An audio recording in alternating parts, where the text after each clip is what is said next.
তো এত সময় তো সিরিয়ালে গান করলাম,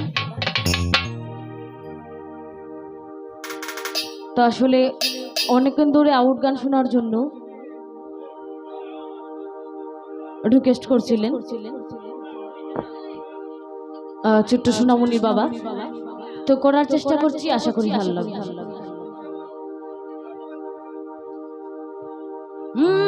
বন্ধু তোমার প্রীতি